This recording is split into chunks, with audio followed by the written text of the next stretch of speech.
Buenas noches. Sí, como dijo la instructora Jenny al inicio de la sesión, como está...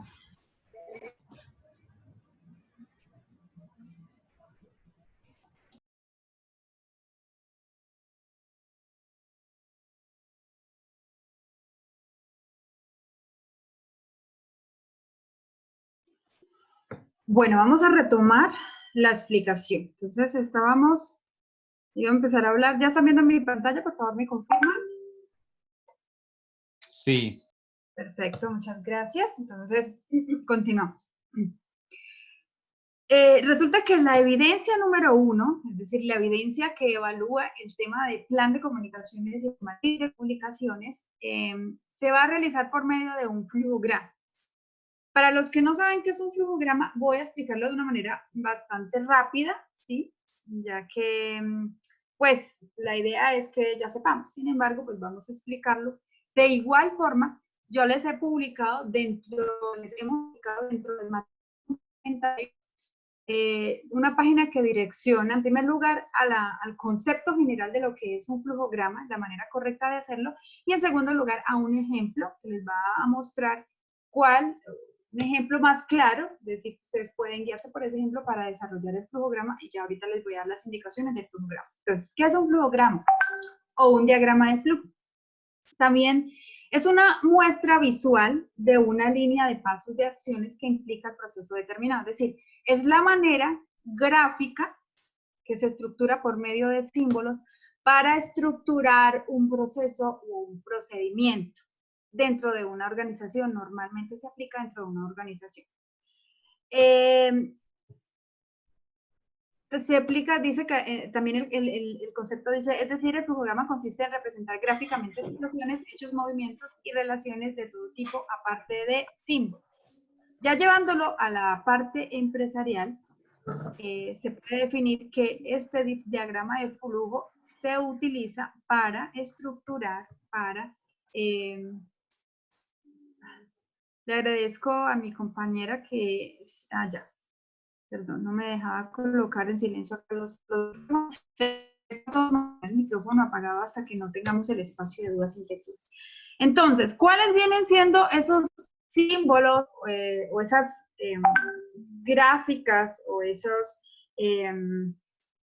sí, llamémoslos símbolos que se utilizan para realizar un diagrama de flujo, perdón? Estos son los más utilizados y los que ustedes van a tener que utilizar en la evidencia. Entonces, el primero que vemos acá, digamos que es como un rectángulo pero ovalado. El primero indica el inicio y la terminación de cualquier proceso. Entonces, cuando vamos a iniciar el proceso, a graficar un proceso, tiene que iniciar con este primer símbolo, con esta primera figura que aparece aquí en la diapositiva que les estoy mostrando. La segunda, que es un rombo, indica decisión, es decir, señala un punto en el flujo o en el proceso donde se produce un tipo de decisión, es decir, elijo que sí o elijo que no. Cuando tengamos ese tipo de situación, la expresamos con este rombo. Estos tres rectángulos cortados como en forma de hoja al final indican documentos. Uno indica un documento y múltiples, como lo acaban de ver ahí, indica múltiples documentos. Entonces se refiere a un conjunto de documentos, por ejemplo, un expediente, un informe y demás. Entonces, cuando se necesite elaborar ciertos documentos, se va a indicar con este símbolo, con esta figura. El cuarto, que viene siendo un rectángulo, ¿sí? Digamos que con un fondo, con una negrita, la parte de abajo, con un poquito de fondo, significa un conector de un proceso, es decir, una conexión o enlace con otro proceso, en el que continúe el diagrama de flujo. Entonces, por ejemplo, un subproceso, que vamos a realizar el diseño de, entonces, primero que todo, de pronto, digamos que el bosquejo inicial, y luego continúa ya, de pronto, un subproceso que viene siendo la duplicación de este diseño, entonces se puede generar con este conector. Luego, esta especie de cilindro, que viene siendo nuestra quinta imagen o la última imagen de este primer bloque, indica base de datos empleado para representar la grabación de datos. Entonces, cuando existe alguna grabación, cuando existe alguna clase de archivo de manera, digamos, digital, se representa con este símbolo. Luego el rectángulo, ya en nuestro segundo bloque, el número 1, segundo bloque, el rectángulo indica una actividad, cualquiera que sea la actividad. Entonces representa lo que se lleva a cabo en ese proceso, cualquiera que sea esa actividad. El segundo bloque, que indica, ya les había explicado en el tercero del primer bloque, que eran varios documentos de este símbolo. Entonces, cuando existe solo uno de estos, indica un documento, un solo documento. El círculo indica la inspección o la firma de algo. Entonces, aplicado en aquellas acciones que requieren de alguna clase de supervisión. El triángulo significa archivo. Se utiliza para reflejar la acción de archivar algún documento o un expediente. Y la línea, ya sea de manera ascendente, descendente, horizontal o vertical, indica en sentido del flujo del proceso, es decir, a dónde se dirige el proceso. Este viene siendo un ejemplo que se ve muy poco, ¿vale? Lo voy a extender un poquito, pero adicional se los voy a mostrar. Quiero mostrar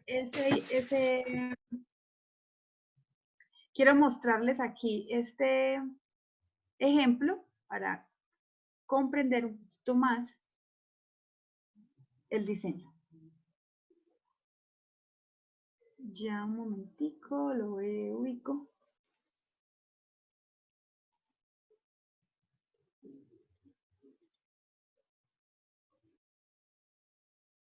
Acá. Listo. ¿Ya están viendo mi página? La voy a ampliar. Sí, señora. Sí. Gracias. Un poquito pixelada. Se la voy a bajar un poquito. Bueno, entonces, este es un pequeño ejemplo que les voy a mostrar. Este es un flujograma. Primera actividad, es decir, inicio. Por eso inicia con esta figura. Inicio. Dice, un miembro del equipo sugiere un proyecto. Ese es el inicio de esta actividad y se da en este símbolo. ¿Qué significa el rectángulo? Una actividad, recordemos, una actividad. Entonces dice el segundo paso. El equipo examina la idea de una reunión. Entonces, un miembro del equipo propuso un proyecto. Entonces, primera actividad, el equipo examina la idea. Es decir, en una reunión, hicieron una reunión y están examinando la idea. ¿Qué sigue? Una decisión. Es decir, ¿la aprobamos o no la aprobamos? En esta decisión dice lo siguiente, los participantes deciden si es una buena idea o no. Entonces, las flechas, yo les decía que hacen parte de la dirección del proceso. Entonces, ya les dije fecha ascendente, las flechas se pueden utilizar ascendente, descendente, horizontal o vertical. Entonces, las flechas indican, digamos que el rumbo que va a tomar el flujograma. Decisión que no. Si la decisión es que no, existe otra actividad. ¿Cuál es la actividad? El equipo rechaza la idea. Si la decisión es que sí, la que continúa recta, dice el miembro del equipo define más el proyecto. Si la decisión es que sí, es decir, lo amplía. Y si no hay suficiente información, otra actividad es que los miembros del equipo llevan a cabo más investigaciones acerca del proyecto. En todas las tres decisiones hubo tres actividades. Pero si la decisión fue que sí, es decir, que el miembro del equipo define más el proyecto, y dijeron que sí, existe un documento. La acción que continúa es un documento, dice, los miembros del equipo escriben la propuesta. Existe un documento. Luego continúa con la siguiente actividad que se expresa por medio de este rectangulito que parece más un triángulo acá. Dice, la propuesta de revisión del equipo, es decir, los miembros hacen la propuesta y luego la propuesta pasa a una revisión. Y vamos a seguir con otra decisión. La propuesta es correcta, es decir, ¿es aprobada sí o no? Si no es aprobada, sigue la siguiente actividad. Los miembros del equipo revisan la propuesta nuevamente y se retrocede acá donde dice la propuesta es revisada por el equipo. Se retrocede porque si la decisión es que no fue aprobada, la propuesta no fue correcta, se debe nuevamente a pasar a revisar la propuesta. Pero si la propuesta fue aprobada, continúa la siguiente actividad y dice, el grupo envía la propuesta al encargado final de tomar las decisiones. Y hasta aquí llegó este diagrama de flujo. Al final dice, final del proceso de la propuesta. En caso tal, en la primera decisión acá, donde presentaron la propuesta y los participantes dijeron, rechazamos la propuesta, de una vez pasamos al final del flujograma donde dice final de la propuesta, es decir, final de la actividad. ¿cierto? Para eso se utilizan estas líneas. Ya les he dicho que las líneas se pueden utilizar de la manera y de la forma que se deseen, en dirección que se deseen. Este es un ejemplo pequeño de un flujograma. Es la manera representativa o gráfica, ¿sí? Gráfica de representar un proceso.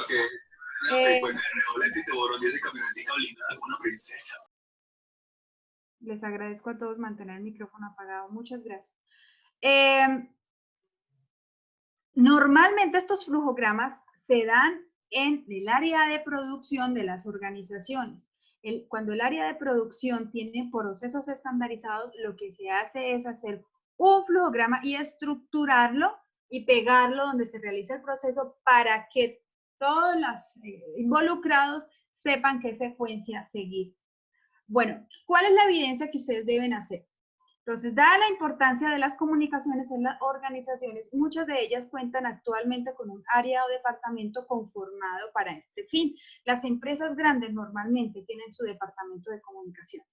Este departamento se encarga tanto de la divulgación de la información al interior de la empresa como de la divulgación de la información de manera externa. Para las MIPYMES, es decir, para las micro, pequeña y mediana empresa, es muy común contar con un plan de comunicaciones propio, orientado a la formalización y preservación de la comunicación interna, así como la construcción y centralización de los canales de comunicación hacia el exterior de la organización. Normalmente, perdón, las empresas que ustedes diagnosticaron corresponden a este segmento, a este sector de micro, pequeña y mediana empresa. Teniendo en cuenta el plan de acción propuesto en la actividad número 5, ¿recuerdan el plan de acción que se desglosó del árbol de problemas, luego del árbol de objetivos y del árbol de objetivos lo pasaron a un plan de acción? Bueno, entonces, lo invitamos a construir un diagrama de flujo donde ilustre cómo se da el proceso de gestión de las comunicaciones de un proyecto, es decir, del plan de acción que ustedes propusieron. ¿Cómo podría darse ese plan de comunicaciones? Ustedes, ¿cómo podrían estructurar ese plan de comunicaciones teniendo en cuenta ese plan de acción que ustedes ya propusieron? Entonces, el diagrama señalado, el diagrama que ustedes van a plantear debe tener lo siguiente. Primero, el entorno, el análisis de entorno, luego la fijación de los objetivos, luego el público objetivo, los destinatarios de ese plan de comunicaciones, luego los mensajes o las estrategias o las acciones, los recursos y el control, el cronograma y el control. Yo sé que en ese plan de acciones ustedes fijaron varias actividades, ¿cierto? En ese plan de acciones. Como mínimo algunos propusieron 2 actividades, otros propusieron 3 actividades. Ustedes pueden tomar una actividad de ese plan de acciones que ya propusieron y estructurarlo de esa manera, es decir, identificación del análisis, establecer el objetivo, luego establecer el público, establecer el mensaje o la estrategia que se va a dar, establecer los recursos que se van a necesitar y gestionar o diseñar o, bueno, igual generar la actividad del cronograma. No se vayan a complicar, que no les estoy pidiendo mayor cosa. Como el ejemplo que les acabé de mostrar anteriormente, cada actividad se expresa por medio de un rectángulo y simplemente se define puntualmente qué se va a hacer en ese punto. Si se trata de tomar una decisión, si se genera un documento, si se genera una decisión, ya lo comenté, si se archiva una información y demás, de acuerdo a los símbolos básicos que les acabé de mencionar. Como les digo, pueden tomar una actividad de la que ustedes propusieron dentro del plan de acción, porque ustedes estarán diciendo, el plan de acción es extenso y tiene como 3 actividades. ¿Cómo grafico las 3 actividades? Pueden tomar una actividad propuesta dentro del plan de acción para estructurar este flujograma o este diagrama de flujo. Y con esto finaliza la evidencia número 1 de la evaluación de este tema. Entonces voy a darle la palabra a mi compañera María Teresa para que ella continúe con la explicación del tema. Bueno, muchas gracias, doctora Jenny. Entonces, vamos a continuar pues, rápidamente por el tiempo de la sesión que de pronto nos saque nuevamente. Entonces, continuamos con el segundo tema que está relacionado. Espérenme, ya voy a compartir la pantalla para continuar con la explicación del tema. Entonces, por favor, me confirman si están visualizando la presentación. Sí. Listo, entonces el cuadro de mando integral y los indicadores de gestión es el otro tema. Entonces, no sé si ustedes han escuchado hablar de cuadro de mandos. Entonces, esos son, como consiste, son unos sistemas para la medición del desempeño empresarial. El cuadro de mando integral se reconoce por las siglas CMI o por las siglas BSC, que es Balance Scorecard. No sé si lo pronuncié bien, me disculpan el inglés. Pero esos son básicamente... si escuchan hablar de Balance Score o del cuadro de mando, es lo mismo. Entonces, esta es una herramienta de gestión que busca conocer el rendimiento empresarial basada en 4 perspectivas principales que abarcan pues todas las áreas de la empresa, que es la perspectiva financiera, la de cliente, la del proceso interno y la de aprendizaje y crecimiento, que ya vamos a ver en qué consiste cada una. Estos sistemas del cuadro de mando integral pues complementan los indicadores financieros de la empresa que se comportan como índices de medición para la toma de decisiones y encaminan las acciones hacia el logro de las metas propuestas. Entonces, dentro de este, bueno, antes de continuar, es importante, este modelo fue diseñado por 2 economistas norteamericanos, que fue Roberto Kaplan y David Norton en el año de 1992. Entonces, ahí como vemos, este sistema del cuadro de mando integral se venía implementando desde hace mucho tiempo. El propósito con los que se construye este Balance Scorecard o el cuadro de mando integral es describir y comunicar su estrategia a quién, pues a todo el personal o a todas las áreas de la organización, medir su estrategia a través de qué, a través de indicadores y hacer un seguimiento de las acciones que están tomando para mejores resultados. Entonces, de esos indicadores se analizan para tomar decisiones. Entonces, volvemos a las 4 dimensiones. Entonces, aquí esta imagen también la encontramos en el material. Cada dimensión pues está acompañada de unos indicadores, como dije ahorita, para poder medir y poder evaluar y tomar decisiones y plantear estrategias. Entonces, en la parte de financiera es cómo ven los accionistas la empresa, en la perspectiva de clientes, cómo ven los clientes la empresa, en el proceso interno, en qué aspectos debe destacarse la empresa, y el desarrollo y aprendizaje, cómo puedo continuar mejorando la empresa. Entonces, la primera dimensión, que es el desempeño financiero, pues ahí como vemos, se refiere o hace referencia a toda la parte, como su palabra lo dice, desempeño financiero, rendimiento de las inversiones, el cual consiste en conocer los ingresos reales de la organización y su capacidad presupuestal, todo el manejo del presupuesto que se le da a la organización, y permite el análisis del comportamiento económico de la empresa. Entonces, ahí también pueden analizar en qué área se debería invertir más presupuesto para que la empresa esté funcionando correctamente. Entonces, aquí vemos la parte de los objetivos financieros pueden cambiar a lo largo del ciclo de vida de la empresa. Entonces, si la empresa está en la etapa de crecimiento, los objetivos financieros están dirigidos al aumento de las ventas y de los clientes. Si está en la etapa de sostenimiento, entonces el objetivo está dirigido hacia la atracción de inversionistas y los rendimientos sobre el capital. Y si está en la etapa o en la fase de maduración, entonces los accionistas quieren obtener rentabilidad, crecimiento y valor económico esperado. Entonces ahí en esta etapa de maduración se derivan o se plantean estrategias para que este rendimiento se refleje en los beneficios netos para la empresa y también para los socios y todas las personas que hacen parte de ella. Dentro de esta dimensión del desempeño financiero, pues también hay unos indicadores que miden este desempeño.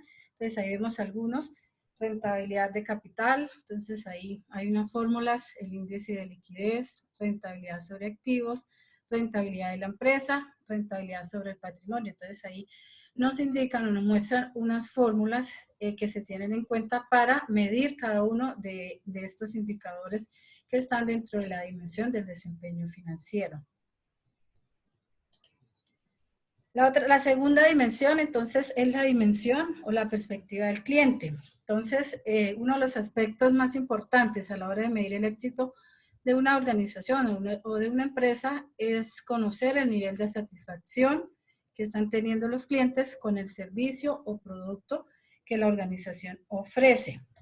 Entonces, esta perspectiva del cliente evalúa varios factores que influyen en la experiencia del cliente. Entonces, la efectividad en esta área se debe evaluar teniendo en cuenta parámetros como el tiempo, el rendimiento, el servicio, los costos, la calidad del servicio que se está ofreciendo al cliente.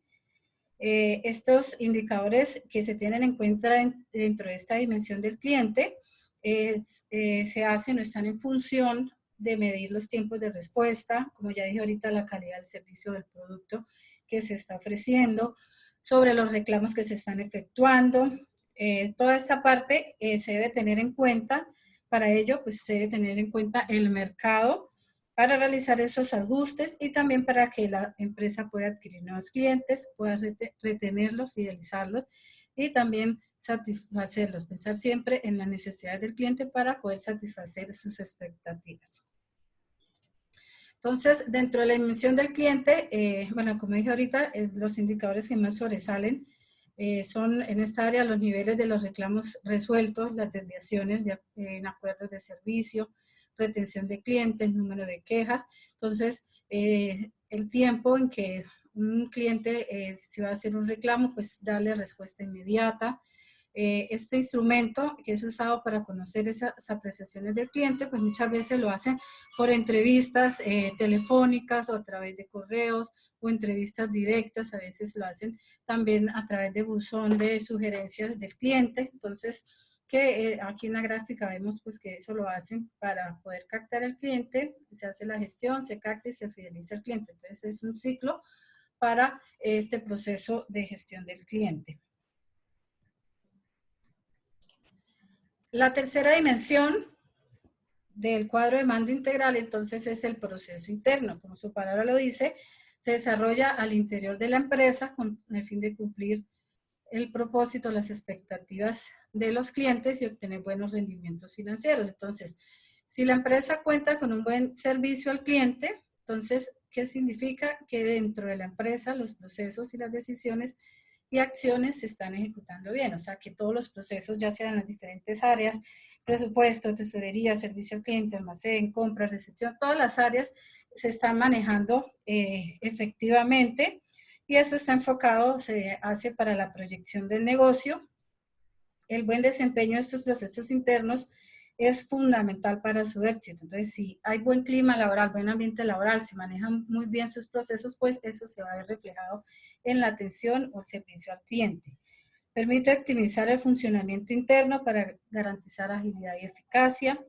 Entonces, algunos ejemplos, pues está en la preventa, en la venta, en la postventa, con el fin de asegurarse que las necesidades del cliente están siendo cubiertas en todas las etapas del desarrollo del producto o del servicio que se está ofreciendo y aún también después de la compra por parte del cliente. Entonces, ese seguimiento que se hace permanentemente.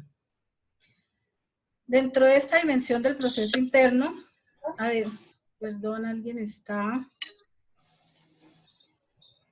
Por favor, silenciar el micrófono, gracias. Entonces, dentro de esta dimensión del proceso interno, además de la proyección de negocio, sobresalen los siguientes procesos. Entonces, en la parte de operaciones, gestión de clientes, innovación, medio ambiente y comunidad. Entonces, en las operaciones, pues todo lo que tiene que ver con el análisis de la calidad.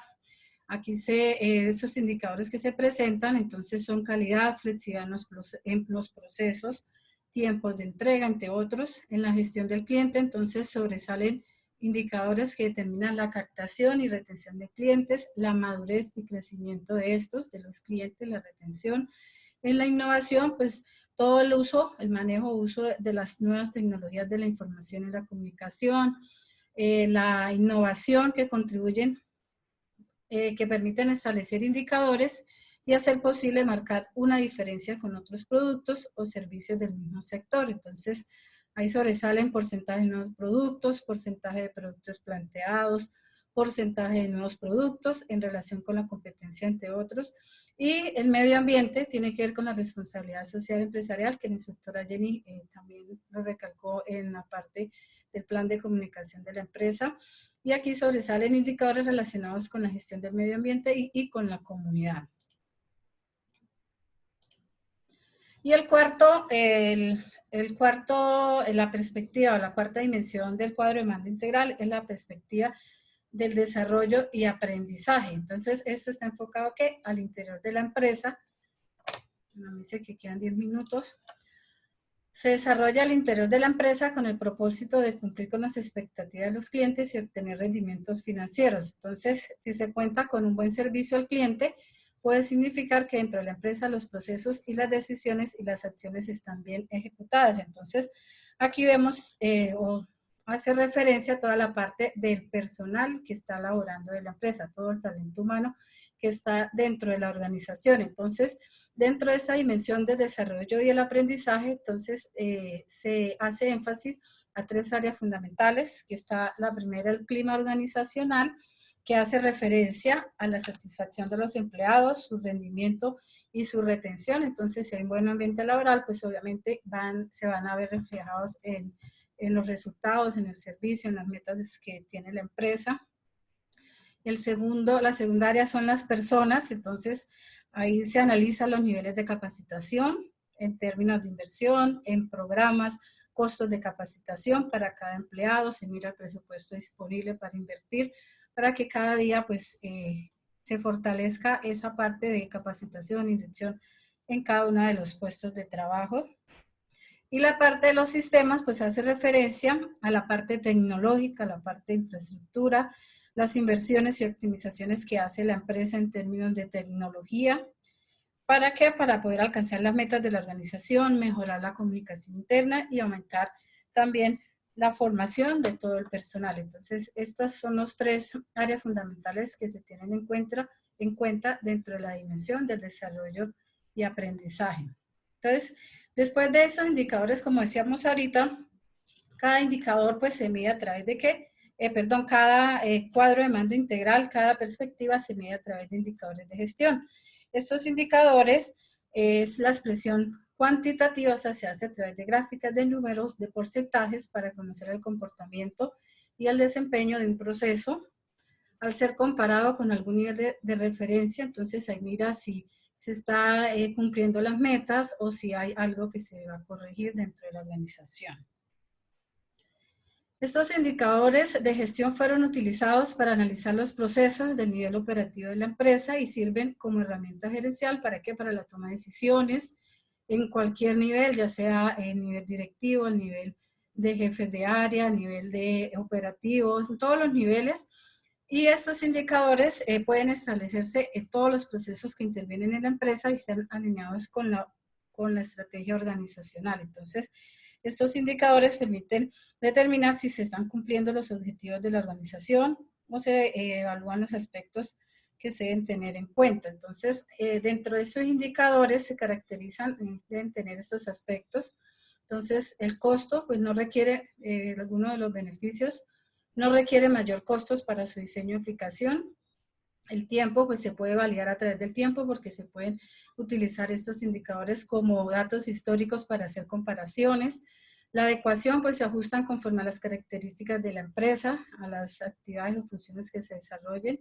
La participación de los colaboradores, entonces son diseñados por las mismas personas que conocen los procesos y actividades que se llevan a cabo al interior de la empresa. Hacen parte o hacen partícipe a todos los colaboradores de la organización.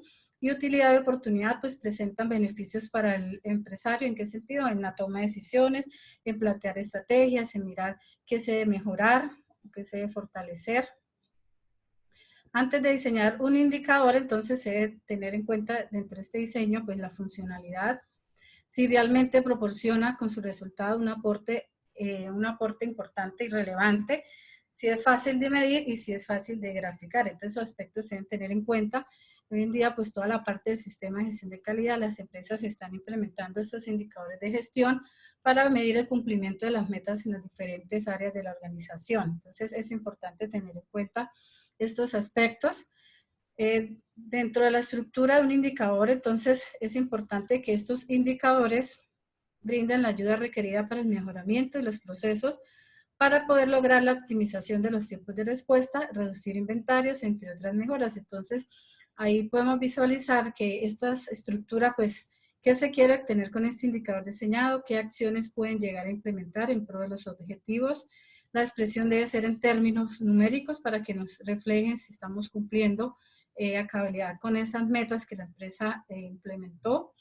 Si es necesario contar con una referencia inicial o un punto de partida para hacer una comparación, entonces de pronto datos de años anteriores. Si es la obtención del resultado, entonces esos resultados que nos sirvan para poder medir, para poder analizar y tomar decisiones. Permite definir el periodo en que se va a medir, si se va a hacer mensualmente, semestralmente, anualmente. Entonces es importante tener esto dentro de la estructura. Tiene que ver con la información que se obtiene del indicador y las medidas que se toman respecto al resultado. Entonces, ¿para qué se hace ese análisis? Pues para saber si se está cumpliendo, si no, para poder establecer estrategias para llegar a la meta que tiene la empresa. Otros aspectos que se deben tener en cuenta para la creación del indicador, entonces, personas disponibles para diseñar los indicadores, indicar las actividades que se van a medir, entonces cada actividad es por cada una de las áreas, los objetivos que se alcanzan, que se pretenden alcanzar, de acuerdo también a la visión de la empresa, la asignación de un responsable, que siempre tiene que haber un responsable, diseñar y hacer seguimiento del indicador, tomar medidas correctivas y preventivas. Entonces aquí hay algunos ejemplos de unos indicadores, entonces en el material ahí podemos visualizar bastantes indicadores en las diferentes áreas, hay indicadores de eficiencia, entonces ahí nos aparece en la fórmula, qué interpretación tiene, indicadores de desempeño, hay otros indicadores como de productividad, de liquidez, de desempeño, endeudamiento, de diagnóstico financiero, de producción, inventario, de compra, de abastecimiento, de nivel de cumplimiento de despacho, indicadores de transporte, distribución. Entonces, hay infinidad de indicadores y aquí en el ejemplo pues vemos cuál es el objetivo de ese indicador, qué definición es, entonces, qué se mide, la fórmula, la periodicidad. Entonces, en el caso de este indicador que es de pedidos, entonces se calcula mes a mes quién es el responsable, el jefe de compras. Entonces, eso es lo que la estructura en general de un indicador. Entonces, hasta aquí terminamos el tema que es de cuadro de mando integral y de indicadores de gestión, y nos queda el último tema, que es la parte del coaching empresarial. Entonces, el término del coaching empresarial, pues, es un término inglés que significa entrenamiento. Entonces, este coaching empresarial es la herramienta que es utilizada por un entrenador o coach, que es la palabra que se utiliza, que acompaña, instruye y entrena a un individuo o un equipo de trabajo para la consecución de una serie de objetivos claramente definidos. Este entrenador utiliza sus habilidades y recursos para conducir a la persona o equipo a la consecución exitosa de sus propósitos. Por lo general, se sugiere o se recomienda que este coach sea directamente, o sea, este líder que conduzca, que sea el entrenador, pues sea el gerente de la empresa, de la organización, que es el que tome esas funciones para manejar a todo el equipo. Entonces, por eso se recomienda que el gerente sea el líder de la empresa y sea un buen entrenador de su equipo de trabajo. Hay unos actores que están dentro del proceso, que intervienen dentro del proceso del coaching. Entonces, está el coach o entrenador, que en este caso pues se recomienda que sea el gerente de la organización o el director de la organización. Entonces, ¿qué es el entrenador? Que es la persona que se relaciona asertivamente con su entorno, con actitud proyectada al logro de los objetivos, tiene iniciativa, espíritu de superación, cuenta con conocimientos importantes del tema entrenar y es capaz de compartir esos conocimientos a los demás y de disponer su tiempo y esfuerzo para el acompañamiento del entrenador, del entrenado en el logro de sus objetivos. El entrenado en este caso sería el empleado o la persona que hace parte de la organización. El otro actor sería el coach,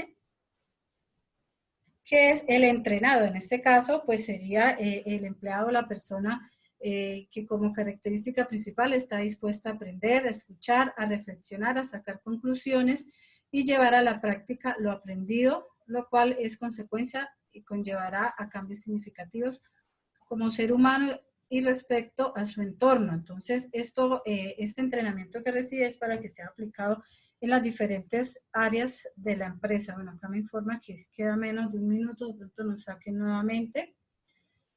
Acá los tipos de coaching que se utilizan entonces dentro de la empresa. Entonces está el coaching organizacional, que hace referencia, que va dirigido a las grandes empresas, que es